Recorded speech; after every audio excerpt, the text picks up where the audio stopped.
வணக்கம். இரவு நேர பிரதான செய்திகளின் ஊடாக நர்மதா சிறில் முதலில் தலைப்பு செய்திகள்.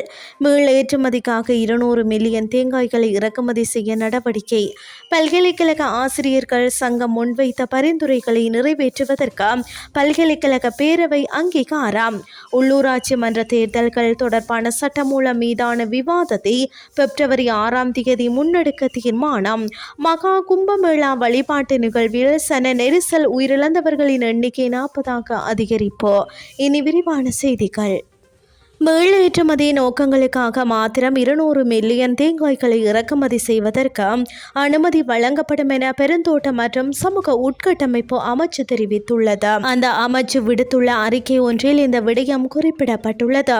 இதன்படி தேங்காய் பால்மா மற்றும் உறைந்த தேங்காய் உள்ளிட்ட 3 பிரிவுகளின் கீழ் தேங்காய் இறக்குமதி செய்யப்படும் என தெரிவிக்கப்படுகிறது.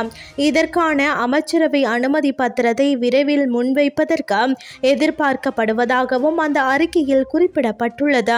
பெருந்தோட்ட மற்றும் சமூக உட்கட்டமைப்பு அமைச்சின் செயலாளர் மற்றும் கைத்தொழில் அமைச்சின் செயலாளர் ஆகியோரால் நியமிக்கப்படுகின்ற குழுவின் ஊடாக ஒவ்வொரு நிறுவனங்களுக்கும் அவசியமான தேங்காய்களின் எண்ணிக்கை தொடர்பில் ஆராய்ந்து பரிந்துரைகள் முன்வைக்கப்படும் எனவும் தெரிவிக்கப்படுகிறது.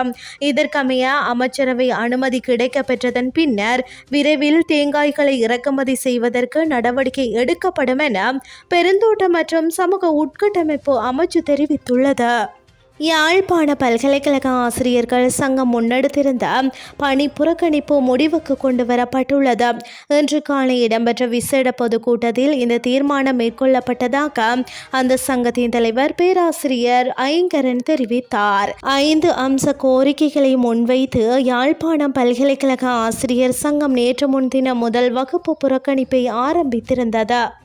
உள்ளூராட்சி மன்ற தேர்தல்கள் தொடர்பான விசேட ஏற்பாடுகள் சட்டமூலம் மீதான விவாதத்தை எதிர்வரும் பிப்ரவரி 6 முன்னெடுப்பதற்கு நாடாளுமன்ற அலுவல்கள் பற்றிய குழு கூட்டத்தில் தீர்மானிக்கப்பட்டுள்ளது.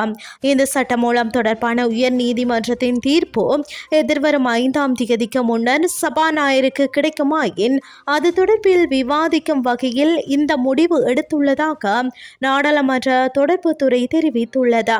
உள்ளூராட்சி தேர்தல் விசேட ஏற்பாடுகள் சட்டமூலத்தின் சில சரத்துக்கள் அரசியல் அமைப்புக்கு முரணானவை என்று தீர்ப்பளிக்க கோரி தாக்கல் செய்யப்பட்ட மனுக்களின் விசாரணையை உயர் நீதிமன்றம் அண்மையில் நிறைவு செய்துள்ளது. இது தொடர்பான இரகசிய முடிவு ஜனாதிபதி மற்றும் சபாநாயகருக்கு அனுப்பப்படும் என்று உயர் நீதிமன்றம் அறிவித்திருந்தது. இனி வெளிநாட்டு செய்திகள். இந்தியாவின் உத்தரப்பிரதேச மாநிலத்தின் பிரயாராக்ஜ் பகுதியில் இடம்பெறும் மகா கும்பமேளா வழிபாட்டு நிகழ்வில் ஏற்பட்ட சன நெரிசலில் சிக்கி உயிரிழந்தவர்களின் எண்ணிக்கை 40 அதிகரித்துள்ளதாக இந்திய ஊடகங்கள் தெரிவிக்கின்றன. பல்லாயிரக்கணக்கான மக்கள் புனித நதி நீரில் நீராட கூடியிருந்த போது அதிகாலையில் ஏற்பட்ட சன நெரிசலில் சிக்கி இவ்வாறு உயிரிழந்துள்ளதாக தெரிவிக்கப்பட்டுள்ளது. சுமார் 40 உடல்கள் மோகு பகுதியில் உள்ள வைத்தியசாலை ஒன்றில் பிணவரைக்கு கொண்டு வரப்பட்டதாக ஊடகங்கள் தெரிவிக்கின்றன. எவ்வாறாயினும் உயிரிழந்தவர்கள் தொடர்பான அதிகாரப்பூர்வ அறிவிப்புகளை அரசாங்கம் வெளியிடவில்லை என தெரிவிக்கப்படுகின்றது. அதிக சன நெரிசல் காரணமாக குறித்த பகுதிக்கு யாத்திரிகளை ஏற்றி செல்வதற்கு திட்டமிடப்பட்டிருந்த பல விசேட தொடருந்து சேவைகளும் ரத்து செய்யப்பட்டுள்ளதாக இந்திய தொடருந்து திணைக்கள அதிகாரிகள் தெரிவிக்கின்றனர். இத்துடன் செய்திகள் யாவும் நிறைவடைகின்றது. அடுத்த மணித்தியால செய்திகளை காலை 8:30 எதிர்பாருங்கள். நன்றி.